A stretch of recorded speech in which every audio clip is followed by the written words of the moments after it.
మేడ్చల్ మల్కాజిగిరి జిల్లా నాగారం నుంచి దమ్మాయిగూడ వెళ్లే ప్రధాన రహదారిని వెంటనే వెడల్పు చేసి శాశ్వతంగా నిర్మించాలని టీఆర్పీ టీఏడీపీ నాయకులు రాస్తా రోకో నిర్వహించారు. రోడ్డు గుంతలమయంగా మారి ప్రమాదాలకు కారణమవుతుందని ఆందోళన వ్యక్తం చేశారు. ప్లే కార్డ్స్ ప్రదర్శిస్తూ నిరసన తెలిపారు. Ghatkesar deputy commissioner MMC commissioner Medchal MLA Mallareddy వెంటనే స్పందించి రోడ్డు పనులను ప్రారంభించాలని డిమాండ్ చేశారు.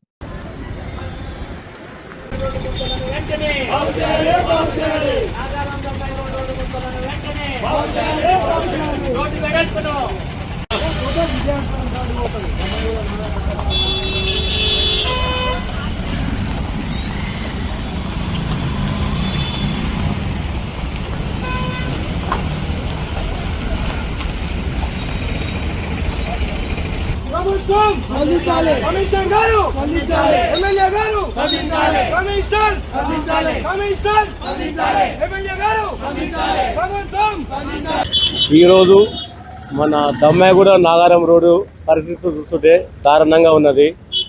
ఈరోజు నిరసన కార్యక్రమానికి మేము తెలియజేస్తున్నాము.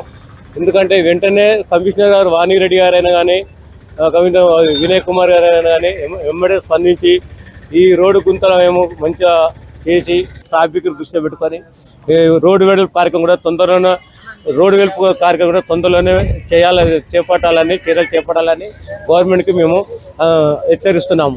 వరకు నిత్యము కొన్ని వేల మంది ఈ రోడ్ల తిరుగుతూ ఉంటారు. ఈ రోడ్లు ఈ గుంటలు ఎంక చూస్తే వర్షం వచ్చిందంటే ఈ గుంటలు కనబడవు మనకి. ఈ గుంటలు ఎవరన్నా పడిపోయినా కూడా దెబ్బలు తగిలినా కూడా హాస్పిటల్ పాలవుతున్నారు. కనుక వెంటనే ప్రభుత్వం స్పందించి ఇది మరమ్మతులు చేయించవలసిందిగా కోరుతున్నాము.